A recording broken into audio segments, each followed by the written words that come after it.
So it seems like we have an update from Mori Calliope, which actually is kind of surprising because I didn't really expect her to talk about it. I just kind of expected her to come back to streaming and maybe not discuss a lot of the stuff that has caused her to obviously go on hiatus. Now, if you guys don't remember, she suddenly put herself on hiatus for a couple of weeks, and she actually stated within a community post that it was a community post, a members only post, that it was to do with some behind the scenes stuff. Now, we didn't exactly know what that is, but it seems like she's actually come out and confirmed some of the things that had kind of happened in her stream. And again, it is a pretty interesting one. Now, of course, this is one of the clips that have come out, with it. And this has been getting pretty big lately. And there's been people that have actually created some cool, abridged versions, or not abridged versions, but like smaller versions, summarized versions of exactly what has gone on in the stream. And again, it does actually follow it pretty well after going through the clip, right? But essentially, what she does say in the clip is that,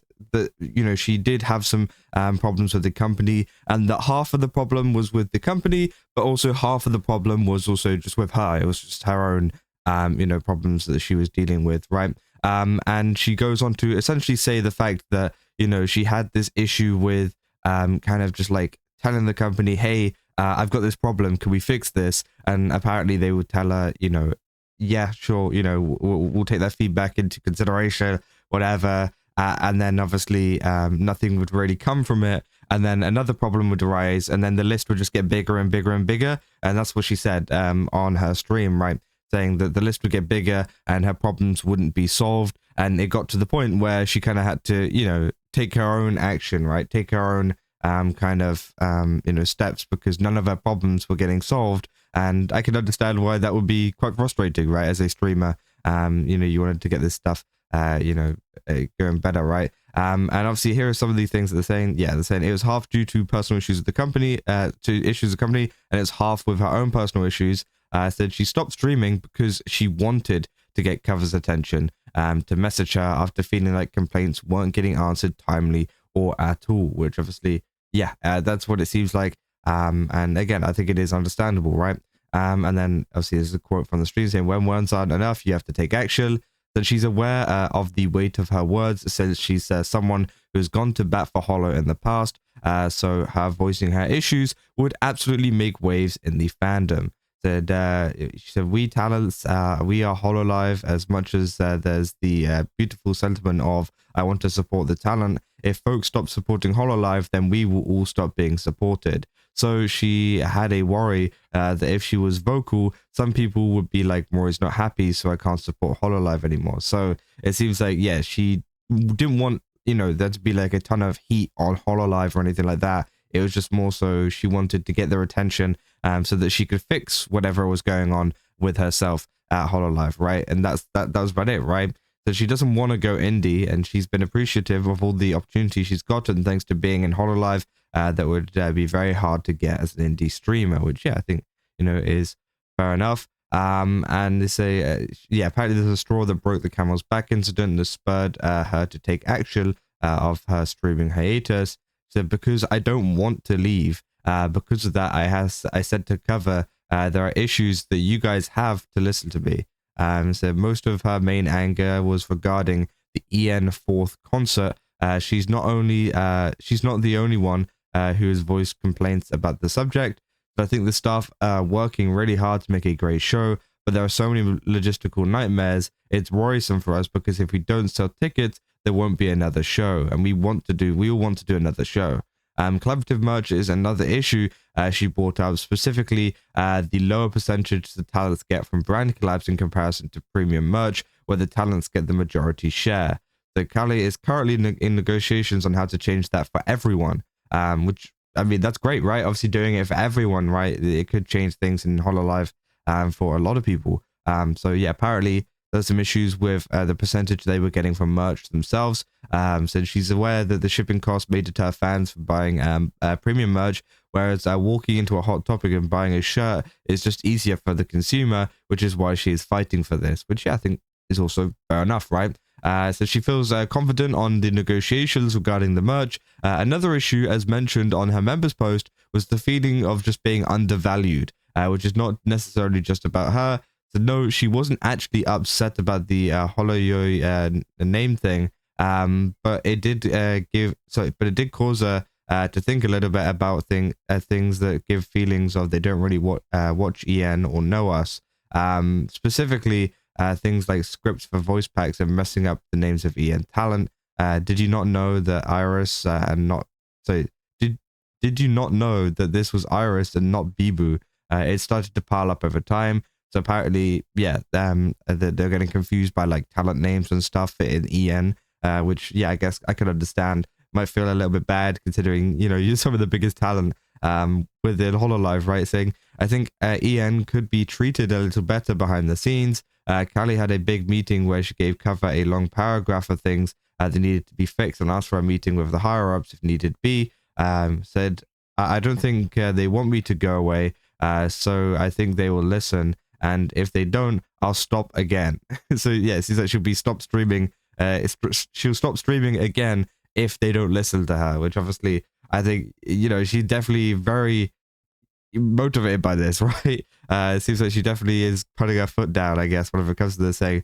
The reason that pisses me off so much is that I don't want to leave this place. Which again, yeah, it doesn't seem like there's any kind of throughout this entire kind of bit during the stream, it doesn't seem like she wants to leave at all. It seems like she wants to stay in Hololive, and the only thing that she wants to happen is to make it better, right? That's the only thing, and it doesn't seem like it's like this hateful thing that's like, oh, Hololive bad or anything like that, which some people will probably spread due to this now. But of course, it's more so she wants to improve it so it can be better, not just for her, but for everybody else, as we've seen with some of the actions that she's been trying to take for everybody, right?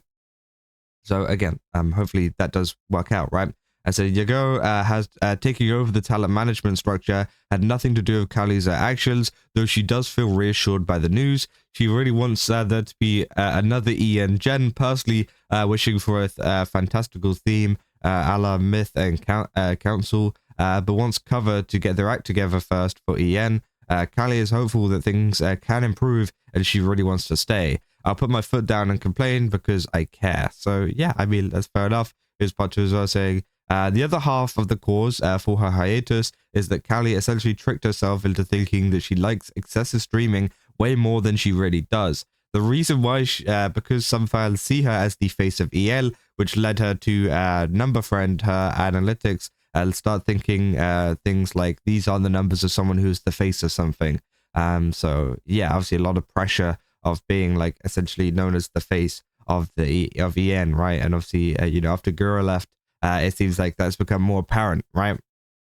She sought to make up for this and still feeling guilt for how she was at the beginning of her career when she'd sometimes stream for just an hour by streaming all the time to compensate and prove to herself that she wasn't just the same person she was before and had the endurance to stream for hours and day after day. If not recording a song, all right, then I'll put in an 8-hour stream. It's probably better for me not to care about those things and just stream as much as I want to. So she's planning on making changes to how she does things by making schedules, likely after the EN concert, and only streaming 5 days a week at the same time for 3 to 4 hours. So again, reducing kind of the hours that she streams, because obviously it seems like she was pushing herself a little bit too much for the wrong reasons, right? She wasn't doing it because she liked streaming that much, which obviously would be great. But it seems like it was because she thought it was fitting of the title of one of the faces of EL, right? So she doesn't want to lie to herself that she loves streaming for long hours every day. The other girls were able to knock some sense into her and helped her realizing that the face isn't about numbers. It's about how it's about being a good friend, a leader to the people who look up to you. Calli wants to be that. I make songs for anime. Do I need a gajillion streaming hours? All this combined with the issues she was having with Cover led to her hiatus decision. She feels like she's in a better place and more clear headspace about everything now, and she's glad to be back. Knowing that I'm not sitting here just accepting everything, I'm speaking up when things make me angry now because I want to stay here. I don't want to give up on Holo either. It's been real tough, but it seems like some of the best years of my life. But it's been some of the best years of my life. I want to see how much further the dream can take us. So yeah, I mean, that is essentially, a lot of the kind of summary, I guess, of what has gone on within that kind of, stream and, what was already said, right? And I do think it is one of these, kind of interesting ones. I definitely think that at the end of the day, Mori Calliope wants to kind of you know, improve Hololive as a whole. And it seems like she wasn't really getting her answers heard.